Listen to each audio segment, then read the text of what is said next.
Então vamos lá. A gente começou a falar desses 48 Kinyanei a Torá, os 48 formas, 48 ferramentas de aquisição da Torá.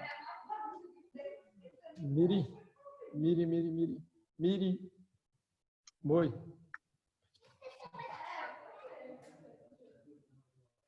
Sorry, tempos de pandemia, tem concorrência de Shurim, Baruch Hashem. Então vamos lá. A gente vai só recordar os 7 primeiros que a gente já viu, dos 48 níveis de crescimento espiritual. A gente falou que o primeiro é Talmud, tem que estudar, não tem outra maneira da gente adquirir Torá a não ser através do estudo. O segundo de Shmiat Ozen, que a gente precisa aprender a escutar. Então, quer dizer, a gente tem muita dificuldade, a gente muitas vezes gosta de falar as coisas, é muito difícil a gente escutar. E a verdade é que se a gente não escutar, a gente acaba perdendo informações muito importantes da Torá. Então, é muito importante a gente aprender não só a falar, mas também a escutar o que os outros falam para a gente. O terceiro é Be'arichat Fatayim, a gente sabia organizar a nossa boca, e quer dizer, todo o nosso estudo, é muito importante a gente sempre fazer Hazará, a gente voltar ao estudo que a gente fez, a gente repetir muitas vezes o que a gente estuda para fixar na nossa cabeça. Então, não vou falar aqui em público quem é, mas tem uma aluna minha que cola Kavod, toda semana ela volta, ela faz Hazará de tudo que a gente estudou, ela me escreve para fazer perguntas. Então, Kol HaKavod, é a única maneira da gente estudar de verdade, é a gente estar sempre organizando os nossos estudos, fazendo Hazará. Eu vejo muitas vezes nas aulas que eu vou dando, conforme eu às vezes repito uma aula, o quanto ela está muito mais clara, ela é passada de uma maneira muito melhor.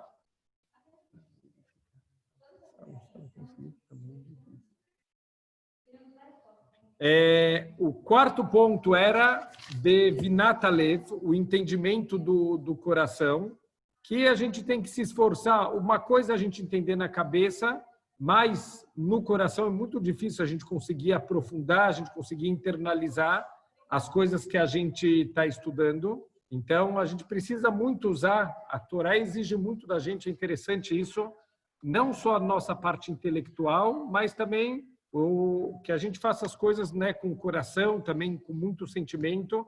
Um dos exemplos principais disso é na nossa tefilá. Quer dizer, a nossa tefilá ela tem que ser feita com o coração, tem que ser feito com kavaná. E a mesma coisa, o nosso limud da Torá, ele tem que ser feito com o coração também. O quinto ponto na verdade, o quinto e o sexto ponto, eles estão muito conectados, que é a irá e a Eimá, são 2 níveis que a gente tem de temor, a gente ter temor de Hashem, ter temor do nosso Rav também. É muito importante a gente desenvolver um relacionamento que é baseado no amor e no temor. As 2 coisas são muito importantes, a gente já falou um pouquinho sobre isso na aula passada. E, por último, a gente falou sobre a humildade. Por quê? Porque a pessoa que não é humilde, ele tem vergonha de fazer perguntas, ele tem vergonha que os outros vão achar que ele não sabe e, infelizmente, ele vai acabar realmente não sabendo das coisas, ele vai perder oportunidades de crescer.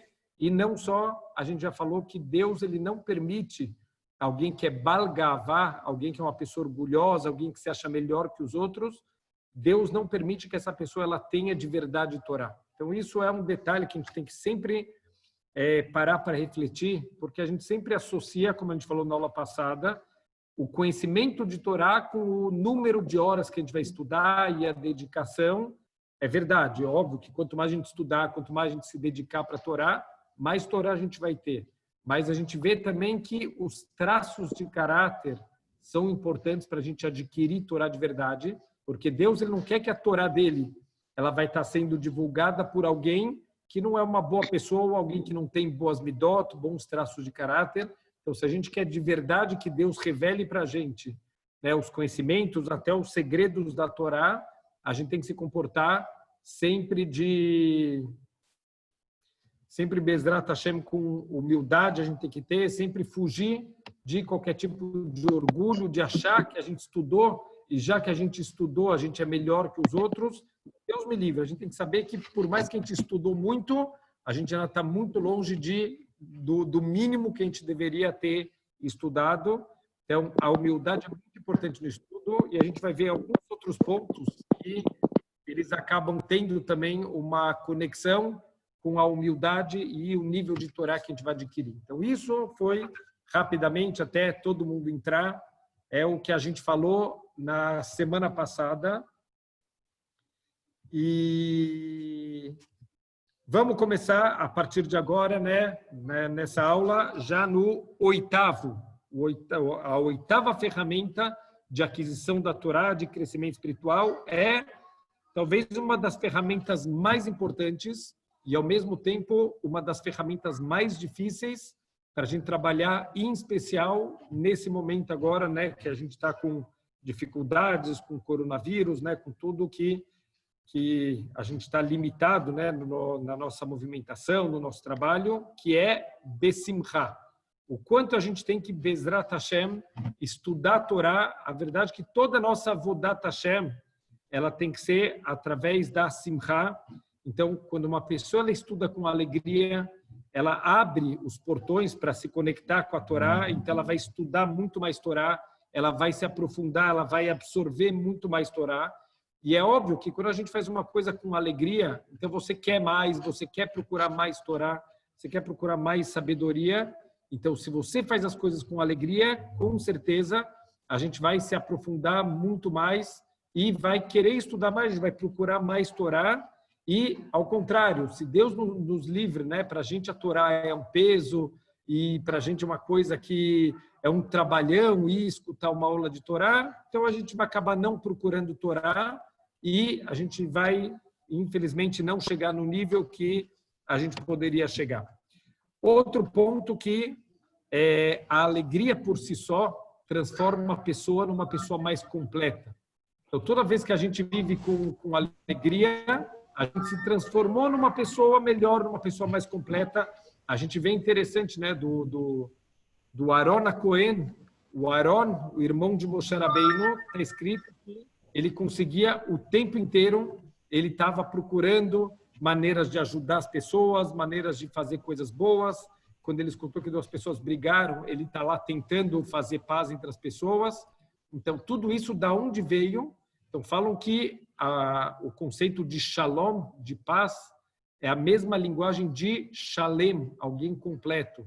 Só quando uma pessoa, ela de verdade, ela se sente completa, ela acha que ela tem tudo, ela está feliz, ela está alegre com o que ela tem na vida, agora dá tempo de pensar nos outros também. Se a pessoa está sempre pensando que me falta isso e eu não tenho e eu preciso, então, infelizmente, a gente nunca vai conseguir também pensar nos outros porque a gente está pensando só na gente mesmo.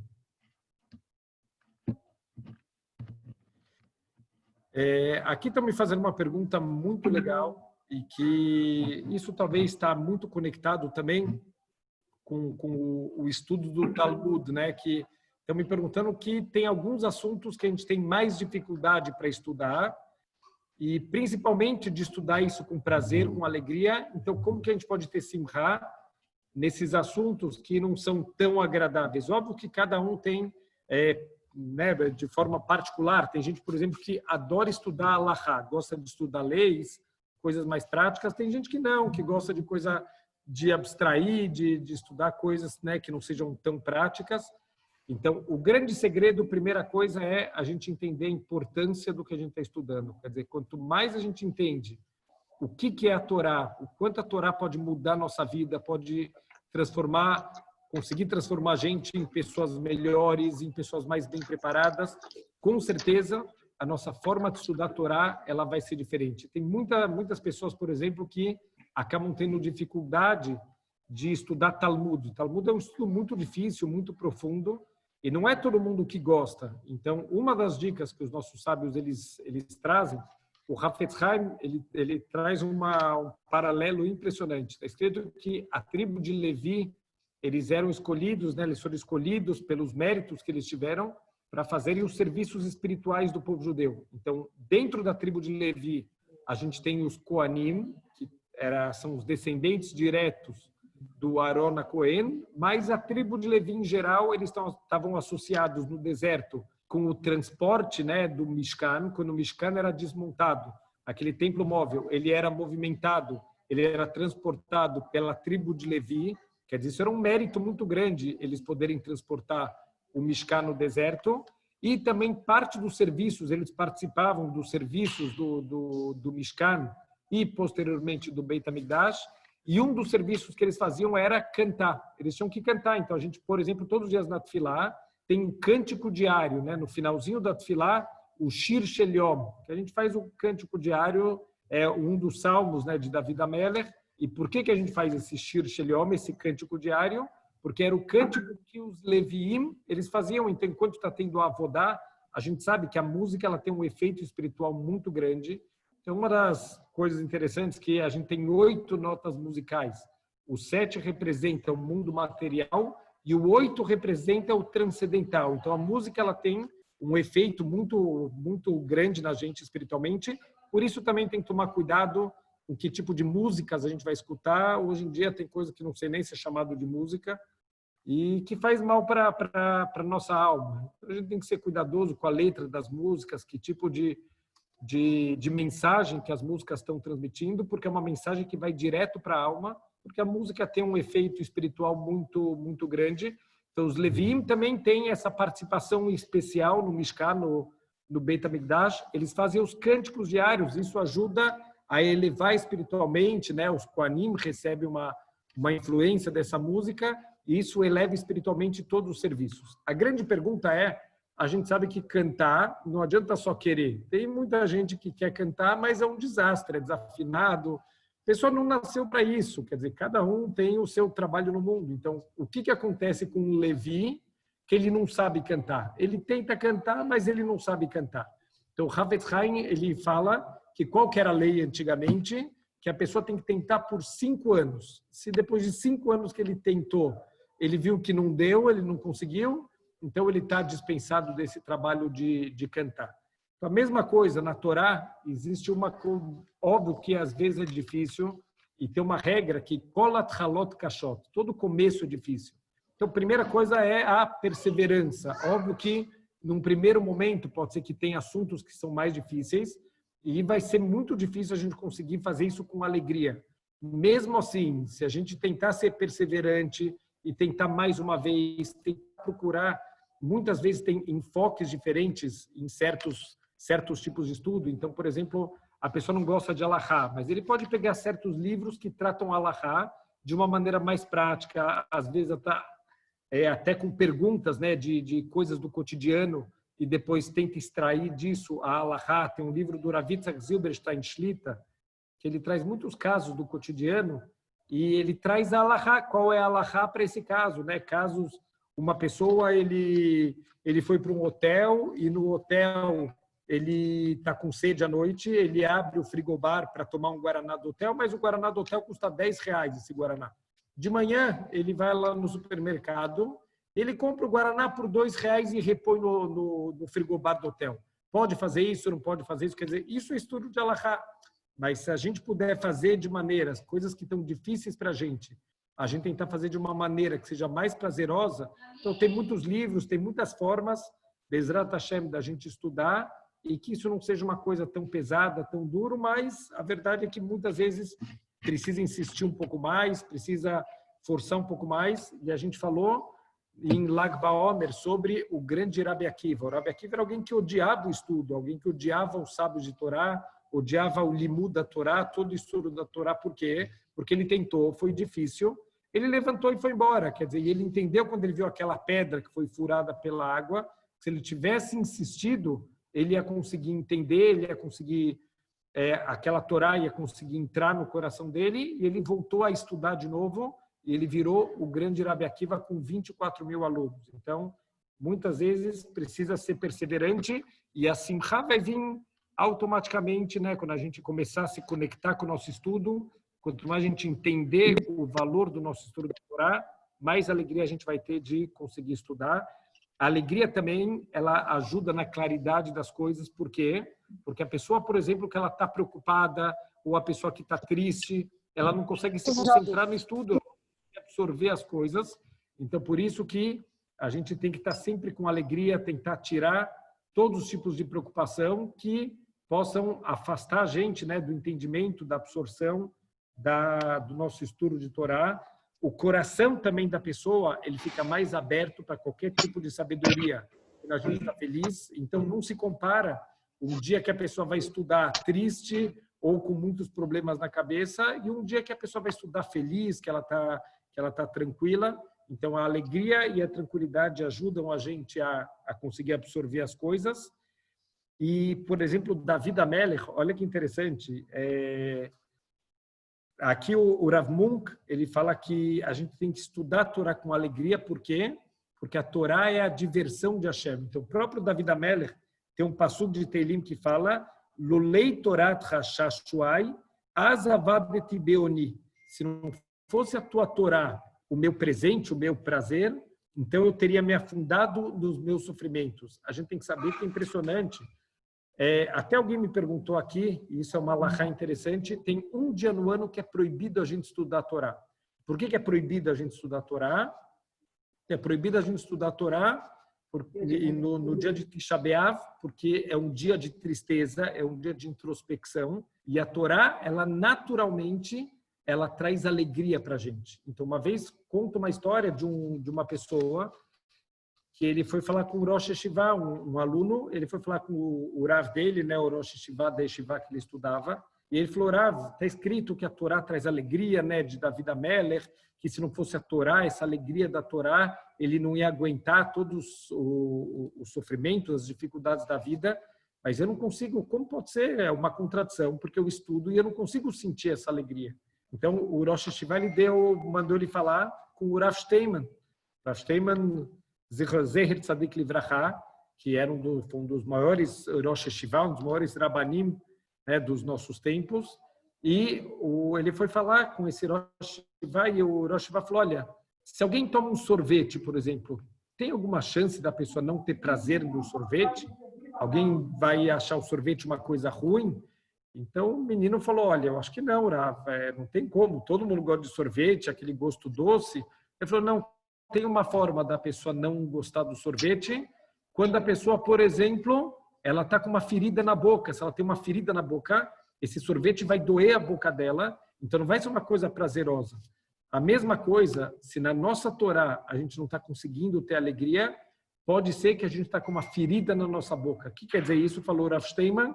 Tem que tomar cuidado, tem que ver se a gente não está falando muito Lashon Hara, se a gente não está usando a nossa boca para falar mal dos outros, para denegrir, para coisas ruins, para estar sempre reclamando. Se a nossa língua está com algum defeito, está com algum machucado, estamos falando em termos espirituais, então a gente não consegue sentir o sabor verdadeiro da Torá e a gente não consegue também ter alegria, né, de estudar essa Torá. Estão me perguntando só aqui, na verdade, não é continuação do que a gente falou na aula passada, porque na aula passada a gente falou mais a gente entrou um pouquinho como era uma aula especial que a gente queria fazer de preparação para Lag BaOmer, a gente acabou entrando numa aula um pouco mais mística. A gente está continuando os 48 princípios de aquisição da Torá, que é uma preparação que é feita para Bezrat Hashem receber a Torá em Shavuot. Aqui estão me perguntando de uma pessoa que faleceu e falou que não iam fazer Teilim porque é proibido, porque alegra a alma. Isso eu nunca escutei, ao contrário, eu sempre escutei. O único momento que a gente não pode fazer coisas que alegram a alma é em Tisha B'Av. Óbvio que uma pessoa enlutada, ela vai se abster de todos os tipos de prazer, de todos os tipos de alegria, em especial na semana de Shiva, né, nos 7 dias depois do enterro. Mas, ao contrário, Teilim é uma coisa que pode elevar a alma, é um momento que a alma está precisando muito de elevação espiritual. Eu sempre escutei ao contrário, que se faz muito Teilim para tentar elevar a alma, mas eu vou tentar pesquisar isso se tem algum costume, se isso procede de alguma maneira. A verdade é que isso é um assunto, né? Estão me perguntando que tem uma alegria especial que essa alma ela vai encontrar com Hashem. É verdade que tem o lado positivo da morte, mas tem o lado negativo que também é o fim de uma oportunidade que a alma tinha de juntar méritos aqui no mundo material, que é o único lugar onde essa alma pode crescer. Então, a morte tem os dois lados. Tem o lado que, Baruch Hashem, a pessoa está indo para o mundo para se conectar com Hashem, mas, por outro lado, a gente só tem nesse mundo aqui, nessa vida, a oportunidade de crescer espiritualmente, e a morte representa o fim desse tempo do crescimento espiritual. Então, sim, tem um lado de tristeza, que o nosso potencial de crescimento ele terminou. Daqui para frente, a gente vai receber o que a gente produziu aqui nesse mundo, mas a partir do momento que a alma saiu desse mundo, já não tem mais nada que essa alma pode fazer para receber nenhum mérito espiritual e continuar o crescimento dela. A única forma de uma alma continuar crescendo é através do que ela deixou aqui no mundo. Então, os filhos e os bons atos da pessoa é o que vai trazer méritos para ela, mas os atos da própria pessoa, depois que ela saiu desse mundo, já não tem mais nada que a pessoa ela pode fazer. Então, aqui o próprio David Amelech, ele fala que se não fosse a Torá, ele não ia aguentar. Vamos lembrar o que era a vida de David Amelech. Quantas vezes ele foi perseguido, dificuldades que ele tinha e guerras com outros povos. Então, ele passou por muitos sofrimentos. E ele fala, se não fosse pela sua Torá, eu não ia aguentar tudo isso. Quando Yosef estava se despedindo, ele se revelou para os irmãos. E ele virou para os irmãos, né? Quando os irmãos foram buscar as famílias para vir morar no Egito, ele falou para os irmãos, não briguem no caminho, não discutam no caminho. Uma das explicações é, tomem cuidado, que se vocês forem começar a estudar a Torá agora, vocês podem acabar entrando numa discussão de Torá, que é normal. Quer dizer, para quem já entrou num Beit Midrash, em algum lugar onde as pessoas estão estudando Torá, parece um campo de batalha, as pessoas lá discutindo, é uma milhamá, é uma guerra de Torá. Então, ele falou, toma muito cuidado realmente para vocês não entrarem agora em discussões. Por quê? Porque é um momento sensível, quer dizer, um momento que vocês podem, por causa de uma discussão de Torá, acabando entrando numa discussão de um acusar o outro, te disse, falei para não vender o irmão, falei para vender. Então, não entre nessa discussão. Os nossos sábios perguntam, peraí, como que o Yosef, ele sabia que os irmãos vão estar conversando de Torá agora? Quer dizer, eles acabaram de ter uma revelação, eles estão agora num momento de sofrimento. Por quê? Porque eles entenderam que por 22 anos da vida deles, eles acharam que eles fizeram o certo e eles acabaram de descobrir que eles fizeram errado, eles estão no momento de chuvá, no momento de introspecção. Como que o Yosef sabe que agora eles vão ter cabeça para estudar a Torá? Então, qual a resposta? Que justamente o contrário. Agora é hora de estudar a Torá. Quando a pessoa está precisando de uma conexão espiritual, quando a pessoa está com uma dificuldade, com sofrimento, é justamente o estudo da Torá que pode trazer essa tranquilidade, como o David Amelech, ele ensinou para a gente que se não fosse a Torá, ele não ia conseguir ter essa alegria. Então, a gente sempre tem que tentar se conectar com a Torá com alegria, tá? Tentar entrar no nosso estudo com a cabeça tranquila para poder se dedicar e se aprofundar na Torá. Outro ponto também, o nono ponto, né? A nona ferramenta para a aquisição da Torá é Betahara. Tahara é com pureza, em especial a pureza dos pensamentos. Então, a gente tem que ter muita pureza para poder refletir sobre a Torá. A Torá ela é completamente sagrada, ela está completamente conectada com Hashem. Então, uma coisa que é sagrada, ela não pode repousar num utensílio que está com impureza espiritual.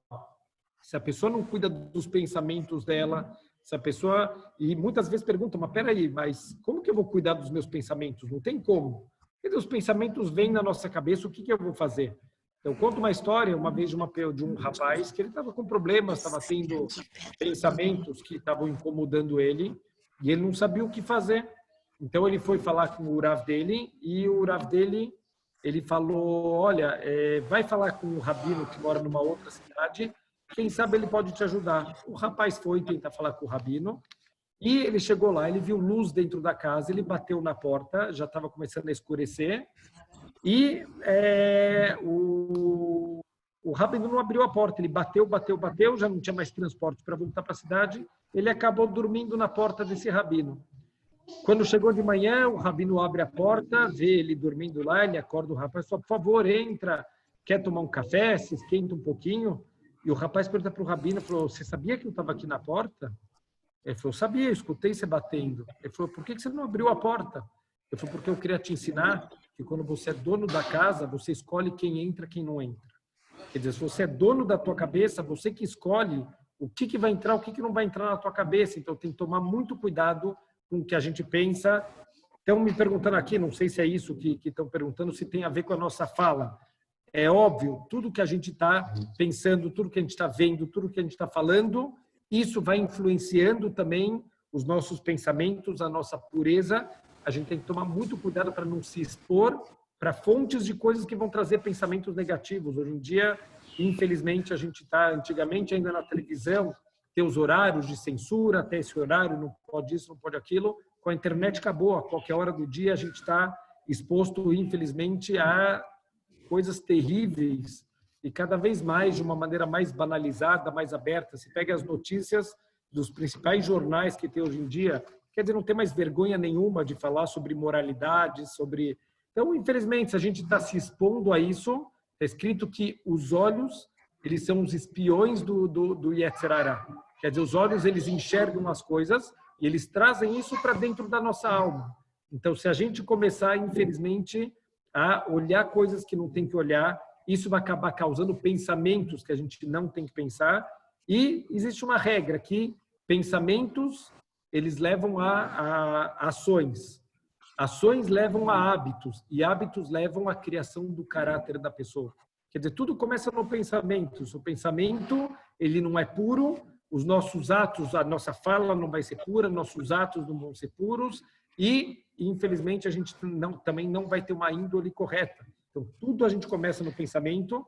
Se a gente sente que a gente é dono da casa, na minha cabeça entra o que eu quero, então a gente também vai tomar cuidado para não se expor a muitas coisas que podem levar a pensamentos que não são pensamentos de santidade e aonde tem impureza espiritual não pode entrar Torá. A Torá ela não vai se misturar com impurezas espirituais. Então, um estudo que é feito com pureza, um estudo que é feito realmente da maneira correta. Tem uma história que contam quando faleceu o Rav Moshe Cordovero, Zecher Tzadik Livraha. Então, o Arizal, que era o maior aluno dele, o Arizal falou que ele morreu para consertar os erros de Adam Arishon, porque os seus próprios erros ele também já tinha conseguido consertar em vida, e a morte dele foi só para contribuir no conserto do erro de Adam Arishon. E o Arizal, ele viu, ele não sabia onde era para enterrar o Rav Moshe Cordovero, e de repente ele viu que tinha uma coluna de fogo que vinha do Shamayim e estava apontando um lugar lá no cemitério. Ele entendeu que é um aviso da onde tem que enterrar o Rav Moshe Cordovero. Então, esse era o nível espiritual do Rav Moshe Cordovero, que Deus ele mandou uma coluna de fogo desde o Shamayim para mostrar o lugar onde ele tem que ser enterrado. O que aconteceu? O Arizal perguntou se mais alguém estava vendo aquilo. E tinha um rapaz de uns 13, 14 anos que falou, olha, eu estou vendo ter uma coluna de fogo que está vindo desde o céu até um ponto aqui do cemitério. E aí o Arizal ficou tão impressionado, mais ninguém estava vendo, só aquele rapaz, ele entendeu que é um rapaz com um potencial espiritual muito grande, e ele falou para esse rapaz, eu quero que amanhã você vai na minha casa, porque eu vou começar a te ensinar a Torá. Quer dizer, ia transformar ele num grande talmid, e provavelmente também ia passar para ele todos os segredos da Torá, da Kabbalah.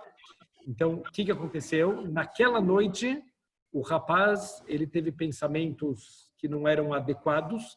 Quando ele chegou no dia seguinte de manhã para falar com o Arizal, falou, Rav, eu estou aqui para estudar.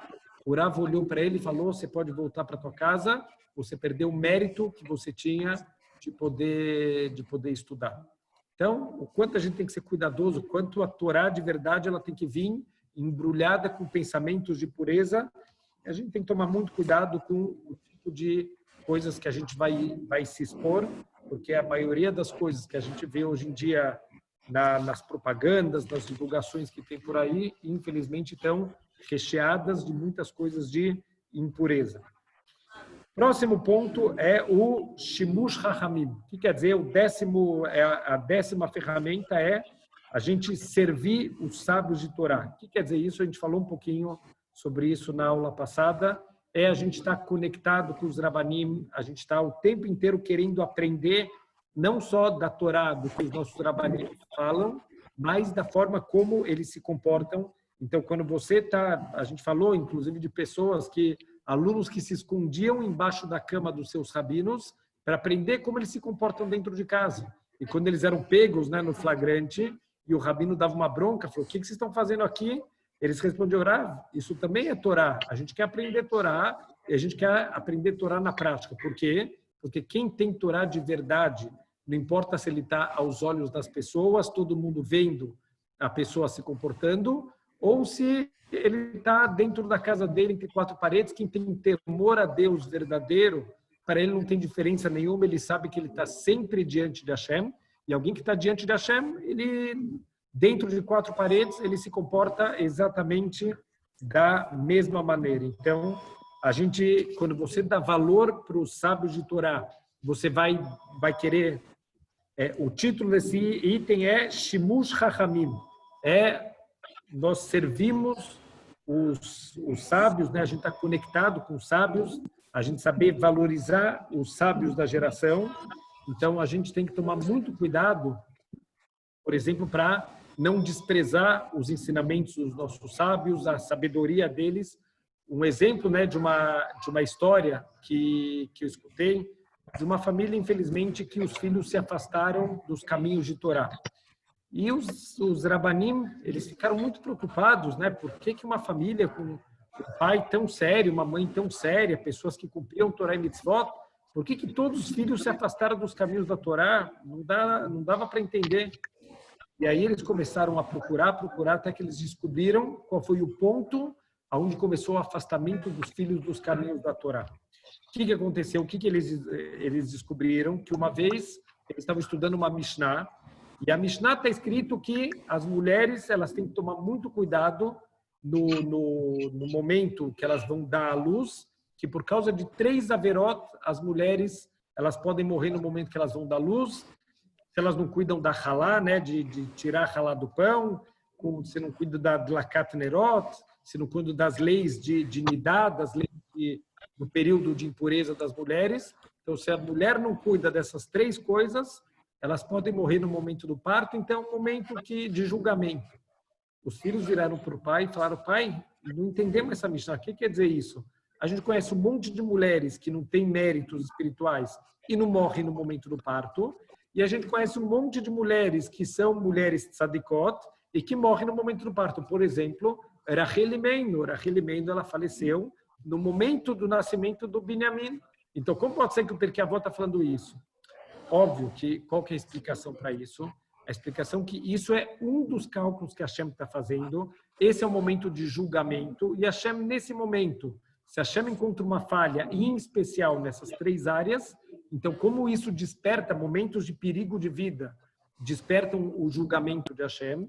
Então, esse momento de julgamento divino pode ser que a pessoa não vai ter mérito para passar por esse momento de perigo de vida. Mas não quer dizer, é óbvio, os cálculos de Hashem são muito mais profundos que isso. Não é um cálculo 1 mais 1 igual a 2. Quer dizer, Hashem leva muitas coisas em consideração, inclusive essas 3 coisas. São 3 coisas que podem fazer com que esse julgamento ele seja um julgamento mais duro no momento do parto de uma mulher. Mas o que o pai respondeu para os filhos? Ao invés de dar essa resposta, que é a resposta verdadeira, ele virou para os filhos e falou assim, filhos, nem tudo que os rabinos falam é verdade. Tá bom, eles falaram, mas não quer dizer que é verdade mesmo o que eles falaram. Assim começou o afastamento deles da Torá. Se a gente não confia nos sábios da nossa geração, e está escrito, né, na Torá que vocês vão falar com os sábios que vão estar naqueles tempos. Quer dizer, cada geração é muito fácil falar, eu confiaria, se fosse Moshe Rabbeinu, eu confiaria com certeza nele, Moshe, no nível espiritual. Mas os rabinos de hoje em dia, quem são os rabinos de hoje em dia? Por isso que a Torá ela foi cuidadosa de falar, você vai escutar os sábios que vão estar naqueles dias, Bayamim, Ahem, naqueles dias, Esses são os sábios que você vai escutar, quer dizer, cada geração, Deus vai dar sabedoria para os sábios daquela geração saberem lidar com os problemas que a gente tem. A verdade é que estão fazendo uma pergunta interessante. Se os sábios eles são como médiums que se comunicam com Deus, a resposta é não. Não é através de mediunidade, não é que eles têm, né, algum nível de conexão espiritual que eles conseguem literalmente escutar a voz de Deus, mas olha que interessante, quando a gente fala que alguém tem muita Torá, então a gente fala que a pessoa chegou no nível de Dat Torá. Dat Torá tem duas formas de explicar. A palavra Dat, ela significa conhecimento, quer dizer, alguém que tem Dat Torá, um grande sábio da geração, é alguém que tem Dat Torá. Ele já estudou toda a Torá, ele sabe exatamente. A Torá é o manual que Deus está dando para a gente de como se comportar. Alguém que já estudou toda a Torá, ela sabe o que Deus quer da gente. Ele já leu o manual 20, 30, 40 vezes, ele sabe cada parte do manual, o que está ensinando. Já falamos sobre o Rav Moshe Feinstein, Zecher Tzadek Libraha, que leu o Talmud 300 vezes, o Talmud inteiro. O Shulchan Aruch ele estudou 400 vezes. Mal e mal a gente consegue estudar o Kitzur Shulchan Aruch, que é um livrinho pequeno. Ele estudou Shulchan Aruch, são 12, 13 livros gigantescos. Ele estudou 400 vezes. Quer dizer, pessoas que sabem exatamente o que Deus quer. Então, isso é o Dat Torah, eles têm o conhecimento da Torá. Mas a palavra Dat, ela também significa conexão, se colar duas coisas e se transformarem em uma coisa só.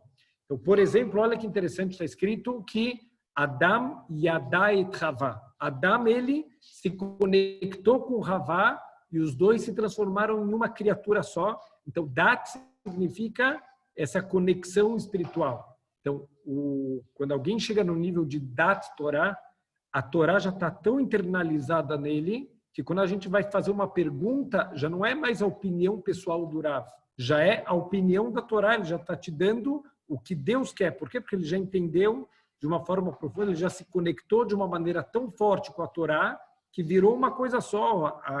O entendimento, o conhecimento do Rav e a Torá acabaram virando uma coisa só. E é óbvio, eles têm uma siata de Ishmael, eles têm uma ajuda especial de Hashem para que a Torá seja transmitida. Deus, é óbvio, Ele quer, acima de todo mundo, que a Torá ela possa ser transmitida de geração em geração. Então, Ele cuida pessoalmente, né, para que pessoas de cada geração elas cheguem nesse nível de santidade, que eles possam transmitir a Torá para as futuras gerações, mas não através de mediunidade, não é através de escutar literalmente o que Deus quer. Existiam muitos rabanim que eles tinham um nível de Ruach HaKodesh. O que é Ruach HaKodesh? Ruach HaKodesh é um nível de a pessoa ela tem uma inspiração divina. Quer dizer, não é um nível de profecia e não é um nível de mediunidade, mas um nível de Ruach HaKodesh. Ele tem uma inspiração divina para entender as coisas de uma maneira mais profunda. E assim Hashem consegue fazer o que é certo. Então, quando a gente vai se aconselhar com os Hachamim, de certa maneira eu estou entregando minha mão, estou entregando minha vida nas mãos de Hashem. Eu estou entregando a vida nas mãos de Deus e por isso Deus vê que eu quero fazer o que é certo e Ele vai me ajudar que a informação certa ela chegue Bezrat Hashem na nossa mão. Então, por isso que a gente precisa confiar muito nos sábios da nossa geração, a gente tem que estar muito conectados, não só para perguntas de Alahá, óbvio que a gente precisa saber perguntas de Alahá, mas muitas vezes perguntas do nosso dia a dia, de conduta. Então, às vezes tem perguntas que não parecem uma pergunta rabínica, mas que a gente precisa entender qual que é a ideia da Torá, como a Torá ela lida, e a verdade é que a Torá ela lida com todas as áreas da vida, né? Também com o trabalho, também com todas as áreas da vida. A Torá ela tem também uma opinião de como a gente tem que fazer as coisas da maneira correta. Então, a gente tem que sempre se aconselhar com os Rabanim em todas as áreas, com a intenção que não só a gente está se aconselhando com o Rav, mas que principalmente a gente está se aconselhando com Hashem. Eu estou fazendo o que Hashem me ensinou para poder me conectar com Ele, e isso é a nossa conexão através dos Chachamim, dos sábios de cada geração. O 11º ponto é o Dekduk Haverim. O que seria o Dekduk Haverim? A tradução mais livre, né? É a troca entre companheiros, né? O aprendizado entre companheiros é o que a gente chama de Havrutot, né? O estudo através de Havrutot, e é uma das maneiras da gente conseguir afiar o nosso conhecimento, afiar o nosso entendimento das coisas. Por quê? Porque quando você está estudando sozinho, às vezes quando você não entendeu uma coisa, você passa batido, você não se preocupa tanto de se aprofundar. A hora que você está estudando com alguém, muitas vezes você vai ter que explicar para outra pessoa, ou vai ter que escutar a explicação da outra pessoa, e realmente aquela explicação vai ter que te fazer sentido. Se não fizer sentido, você vai querer discutir com ela, você vai querer se aprofundar. Então, é muito importante esse estudo de Havrutot, e a gente já falou isso também sobre Lag BaOmer. A gente falou que os alunos do Rabi Akiva, eles não eram 24 mil alunos, eles eram 12 mil pares de alunos do Rabi Akiva. Por que 12 mil pares e não 24 mil alunos? Para mostrar que a essência da transmissão da Torá é esse estudo em Havrutot, esse estudo, né, em duplas, em pares, e isso a gente vai afinando a nossa cabeça, a gente vai aprendendo a escutar, o que a gente já falou que é muito difícil. Com uma Havruta, você aprende a também escutar o outro. Quer dizer, não só falar, não só impor a tua opinião, às vezes entender que a nossa opinião está errada e saber escutar uma outra pessoa. Você aprende a organizar teus argumentos para convencer uma outra pessoa. Não adianta só você entender, você precisa organizar teus entendimentos para poder transmitir isso para outra pessoa, e você aprende também a discutir, a debater as coisas. Você aprende realmente a saber, quando você vai entrar numa discussão, saber tentar convencer o outro da maneira correta, e com isso você vai também se aprofundando e crescendo cada vez mais dentro da Torá. E muito mais, né? Você aprende com uma Havruta a estudar, às vezes, até mais do que com o professor. Quer dizer, o professor vai te ajudar em alguns detalhes do entendimento, mas a Havruta é o que vai te levar realmente a se aprofundar cada vez mais no estudo da Torá. E o Talmud, ele traz uma história muito interessante de uma das Havrutot mais famosas da Gemara, que é o Rabi Yohanan e o Reish Lakish. Eles têm uma história impressionante entre eles, daqui a gente tem que saber que a gente nunca pode desistir de ninguém e julgar ninguém. O Rabi Yohanan, contam que ele tinha um cabelo muito comprido e ele tinha um cabelo muito bonito. E o Reish Lakish, ele era chefe dos ladrões. Assim, a expressão Reish Lakish é o Rosh, o chefe dos ladrões. Então, o Reish Lakish, uma vez ele viu o Rabi Yohanan de costas com aquele cabelo bonito, ele achou que era uma mulher bonita, e ele atravessou um rio saltando.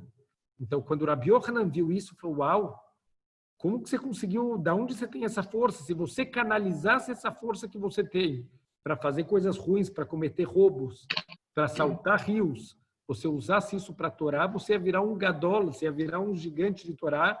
E eles acabaram se tornando Havrutot. O Rabi Yohanan falou: faz tchuvá e vai estudar Torá, e eu deixo você casar com a minha irmã, que é mais bonita do que eu. Você achou que eu era bonito de longe? A minha irmã é mais bonita ainda do que eu deixo você casar com ela. Por quê? Porque o Rabi Yohanan, ele realmente percebeu que o Reish Lakish, ele tem um potencial muito grande, senão, obviamente, que não vai colocar a própria irmã para casar com o chefe dos ladrões.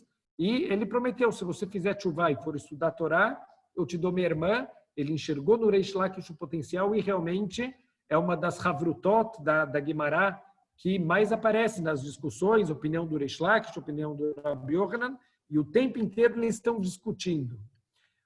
Quando o Reish Lakish ele faleceu, então o Rabi Yohanan ficou muito mal, que ele não tinha com quem estudar, e arrumaram outro Havruta para o Rabi Yohanan, mas ele não gostou. Ele falou: eu não gostei dessa Havruta nova. Por quê? Porque ele concorda com tudo que eu falo. Para cada argumento que eu dava para o Reish Lakish, ele me trazia não sei quantos argumentos contra, e com isso eu conseguia me aprofundar, eu conseguia realmente entender as coisas. Agora, esse Havruta que vocês me deram, ele concorda com tudo que eu falo, eu nunca vou crescer assim. Então, quer dizer, ter alguém que vai estar sempre discutindo com a gente. Estão perguntando aqui se ele prometeu à irmã sem saber se ela queria ou não. Isso é proibido pela Torá, uma mulher casar sem ela ter concordado. É proibido, não existe forçar alguém a casar, tem que ser com a concordância dos dois lados, tanto do homem quanto da mulher.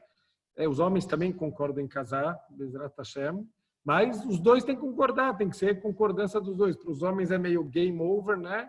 Mas eles se casam também. Então, o que acontece? É óbvio, ele não fez uma promessa, foi com a concordância total dela.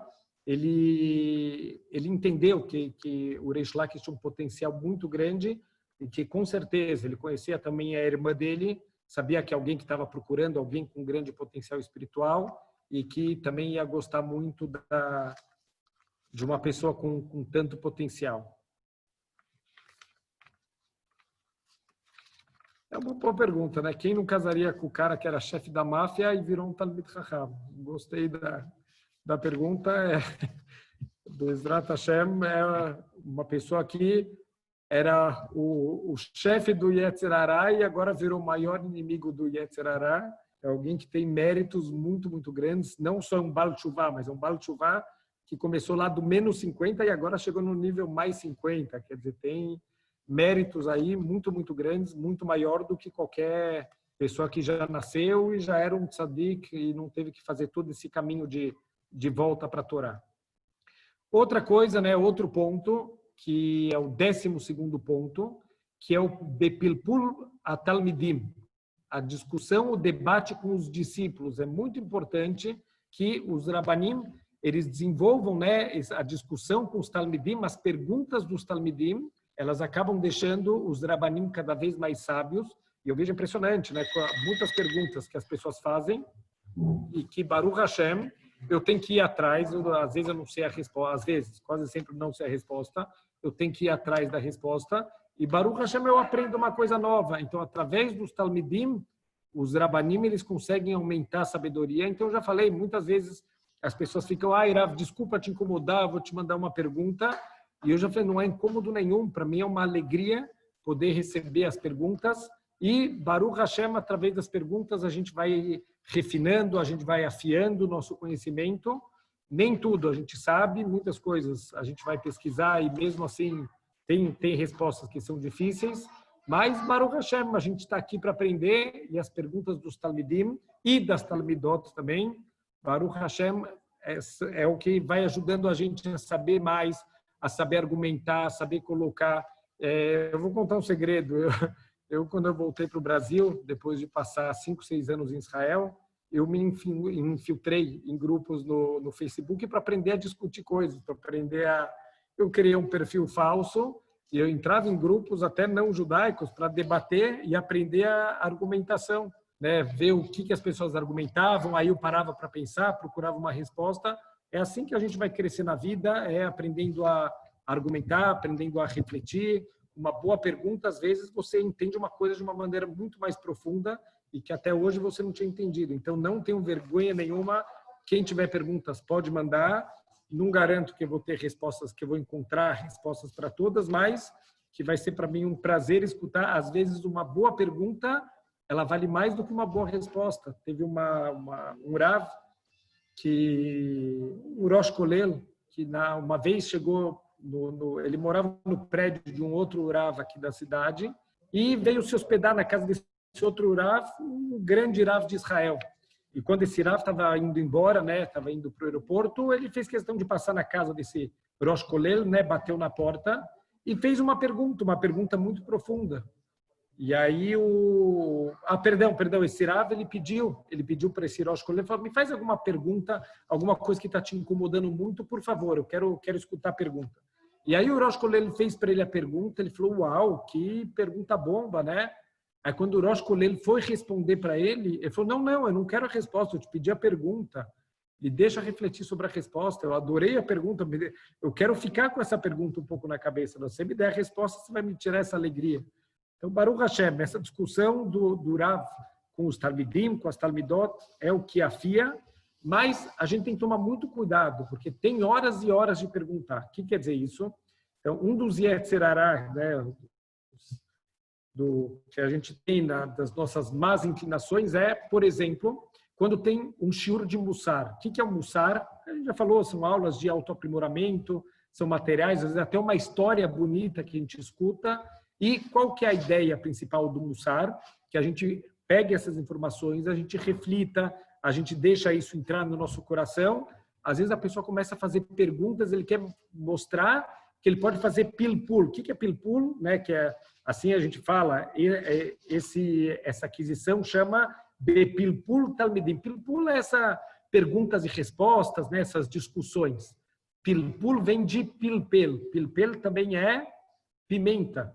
Pimenta é gostoso, mas um pouquinho. Tem que também saber a hora, tem que saber como tudo na vida tem que ter a dose certa. Então, quando é uma aula de Mussar, por exemplo, que é um trabalho de aprimoramento, quando a gente começa a fazer, não, mas essa pergunta, como pode ser? Eu conto uma história de uma pessoa que ele foi para o telhado e ele viu não sei o quê, aí a pessoa começa, não, mas como que ele chegou no telhado? Não importa agora, é verdade, a pergunta é pergunta, mas você está perdendo o principal do Mussar, do entendimento, do trabalho de caráter, para fazer uma pergunta que não é a hora de fazer essa pergunta e não vai te acrescentar nada do que o Mussar, no que essa aula de ética, de comportamento, ela podia acrescentar na tua vida. Então, também tem sabedoria do que perguntar e, Bezrat Hashem, de quando perguntar. Aqui, o 13º ponto é Beishuv. Ishuv seria, não sei se uma tradução literal, mas seria a ponderação, a pessoa fazer as coisas com calma, a pessoa fazer as coisas com o pé no chão. Então, muitas vezes, né, quando fazem uma pergunta, a gente já quer responder, a gente não deixa nem a pessoa terminar a pergunta. Falou, calma, escuta a pergunta até o final, vê o que a pessoa quer, se realmente é isso que a pessoa está perguntando. Então, essa afobação que a gente tem, muitas vezes leva a pessoa a responder de maneira equivocada. Então, a gente vê quem é o exemplo da Torá de alguém que é afobado para querer responder. O Aman ele era o 7º da lista dos ministros do rei, quer dizer, ele é o menos sábio de todos, e quando o rei faz uma pergunta, ele é o primeiro a saltar para falar a resposta. Quer dizer, deu uma resposta estúpida, deu uma resposta que acabou custando a própria vida dele lá para frente. Mina Shamayim, tudo que Hashem ele estava preparando, ele já estava preparando antes de mandar as dificuldades, ele já estava preparando a salvação do povo judeu, mas o Aman representa aquele que ele quer responder sem pensar, e é muito comum isso, a gente vê desde criança, né? Eu dou aula para crianças, é impressionante, você nem terminou a pergunta, a criança já quer mostrar que ele sabe e já responde, e normalmente quem responde sem pensar, responde errado, porque não refletiu, às vezes nem escutou a pergunta até o final, não entendeu qual é a pergunta, não precisa nada, a gente precisa responder imediatamente. Eu particularmente gosto, às vezes, de ficar com a pergunta, de refletir e de pensar, e só depois de um tempo dar a resposta. Por quê? Porque você, através do Ishuv, o nome do ponto que falar que cortou é Beishuv. Ishuv é com assentar, com ponderação, a gente conseguir fazer as coisas com tranquilidade. Então, normalmente, quando a gente faz as coisas com ponderação, quando a gente faz as coisas com tranquilidade, a gente tem muito mais chance de acertar o que a gente vai falar. Para ter uma ideia, quanto pessoas grandes de Torá, eles são muito rigorosas para que, Bezrat Hashem, a gente possa estudar da maneira correta. Então, um dos maiores comentaristas do Talmud chama Rabbi Akiva Eiger. Ele não é um Rav tão antigo assim, mas normalmente tem um sinal no Talmud, quando tem uma pergunta do Rabbi Akiva Eiger, e os mesmos grandes Rabanim, quando vem aquele sinal na Guimará, eles tremem. Por quê? Porque são perguntas que normalmente ele traz a pergunta e ele deixa sem resposta. Quer dizer, é uma pergunta que ele não conseguiu encontrar durante a vida dele inteira a resposta, e ele deixou lá no Talmud a pergunta ficou em aberta. Óbvio que vieram depois outros grandes sábios de Torá que tentaram responder as grandes perguntas do Rabbi Akiva Eiger, mas, em geral, são perguntas muito profundas, que é difícil até entender a pergunta dele, muito mais a resposta, né? Saber dar uma resposta para isso. Então, tinha um Rosh Yeshiva muito grande, e ele estava estudando com o filho dele, e ele fez uma pergunta do Rabbi Akiva Eiger para o filho, e o filho mal escutou a pergunta, e ele começou a responder, e o pai deu um tapa no filho. Ele falou, assim que você responde uma pergunta do Rabbi Akiva Eiger, com esse desprezo, para refletir um pouco, entende a pergunta. Se você respondeu nessa velocidade, uma pergunta do Rabbi Akiva Eger, certeza absoluta que você não entendeu nem a pergunta, muito menos conseguir dar a resposta verdadeira. Então, olha que interessante, como se chama o centro de estudo? Yeshiva. Por que Yeshiva? Yeshiva literalmente vem de lashevet, de sentar. Estudar se faz sentado, com ponderação, com calma. Então, isso a gente tem que usar para todas as coisas que a gente faz na vida. A gente sempre faz com yeshiva, quer dizer, não dá para estudar a Torá andando, não dá para fazer as coisas com a cabeça ocupada com outros pensamentos. Para um pouco, para refletir, para ver se você entendeu bem as coisas e só depois disso você responde. E só para a gente terminar hoje, os dois últimos pontos, né, que eu vou falar os dois de uma vez só, porque a verdade é que os dois estão conectados, o 14º e o 15º. O 14º é Bemikra. Mikra, ele normalmente está associado com a Torá escrita. O que a gente chama de Torá escrita? A Torá escrita é Hamishah Humshei Torá, os 5 livros da nossa Torá, Bereshit, Shmot, Vaikra, Bamidbar e Dvarim. Isso é a Torá escrita, essa é a Torá que Deus ele entregou escrita para Moshe Rabbeinu. Moshe Rabbeinu escreveu o primeiro Sefer Torá, com os 5 livros da Torá, e ele escutou com o ditado de Deus. Deus ia ditando para ele e ele vai escrevendo as coisas. Então, não tem, de novo, isso está junto, né, com o que a gente falou de Talmud. A gente precisa estudar a Torá, precisa conhecer muito todos os conhecimentos da Torá, as informações da Torá. Ela é a base de tudo, quer dizer, estudar todos os livros da Torá, cada palavra da Torá tem conhecimentos profundos, cada vírgula, cada detalhe da Torá carrega muitas informações. Então, tem quem diga que a Torá tem Shivim Panim, tem 70 faces da Torá. E tem quem fala que não são 70 faces, que existem 4 níveis de entendimento da Torá, e existe o Pshat, né, que é a palavra Pardes. Pardes seria um pomar, e daqui que vem o nome interessante, né? Paradise. Paraíso é o Pardes. São os 4 níveis de entendimento da Torá. Esse é o paraíso verdadeiro. Então, Pardes, ele seria o Pshat, Remes, Drash e Sod. Pshat é o nível mais básico de entendimento. O Remes já são indicações da Torá, já são entendimentos um pouco mais profundos. Drash já estudos da Torá, de um ponto da Torá para outro ponto da Torá.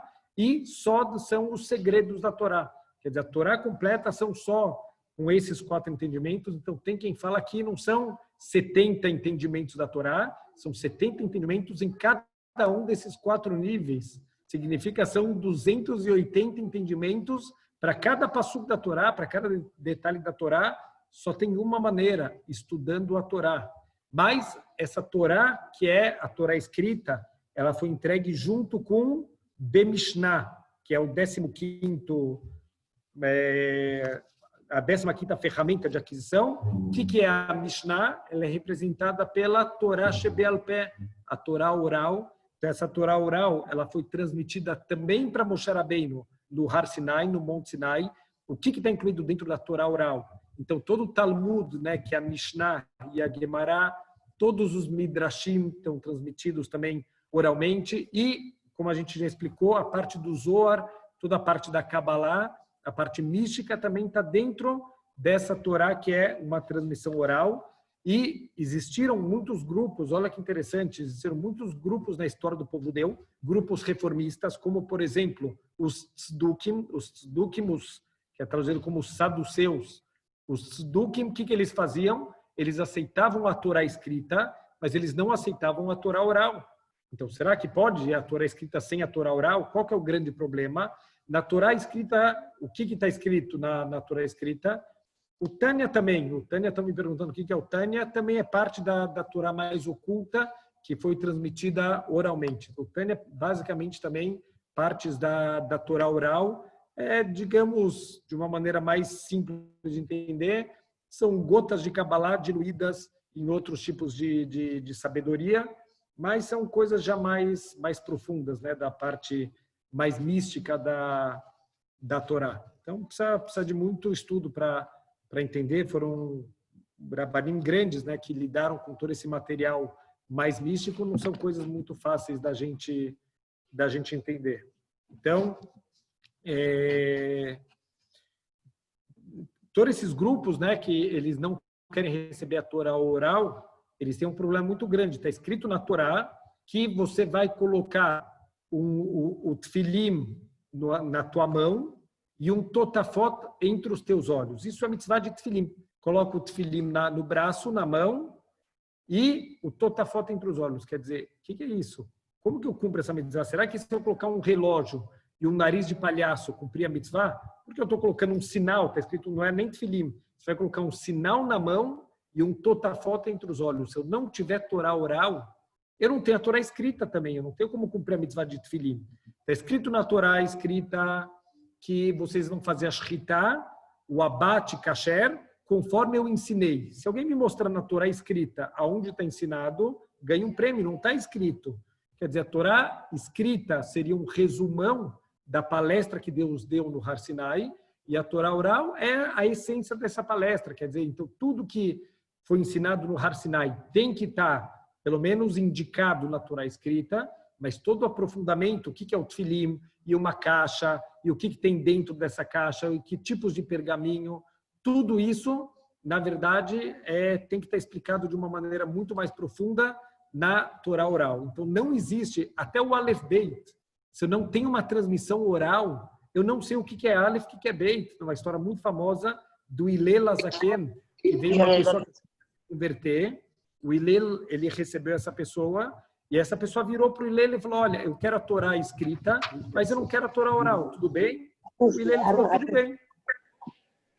Se você quiser só a Torá escrita, eu vou só te ensinar escrita. Então, ele veio no primeiro dia de aula, ele desenhou na lousa, isso é um Aleph, isso é um Beit, isso é um Gimel. Entendeu? Entendeu. Ele volta no dia seguinte, ele faz de novo as mesmas letras. Ele falou, isso é um Taf, isso é um Shin, isso é um Kuf. Ele falou, não, você já falou que isso é um Aleph, um Beit e um Gimel. Ele falou, então, você está vendo? Se não tem transmissão oral, se não tem a Torá oral, você não sabe nem o que é o Aleph, Beit e Gimel. Então, não existe Torá escrita, não tem uma transmissão escrita que automaticamente não vem junto também com uma transmissão oral. Então, a gente precisa da Torá escrita, precisa da Torá oral. Aonde estão os Tzedukim, sumiram. Um judeu que não tem a Torá oral, ele não consegue passar isso para as futuras gerações. Os Tzedukim sumiram do mundo, não tem mais saduceus no mundo. Então, Baruch Hashem, a gente tem as duas Torot, a Torá oral, a Torá escrita, e é com isso que Baruch Hashem a gente consegue manter a nossa Torá até hoje e, se Deus quiser, vamos conseguir manter e passar isso para as nossas futuras gerações.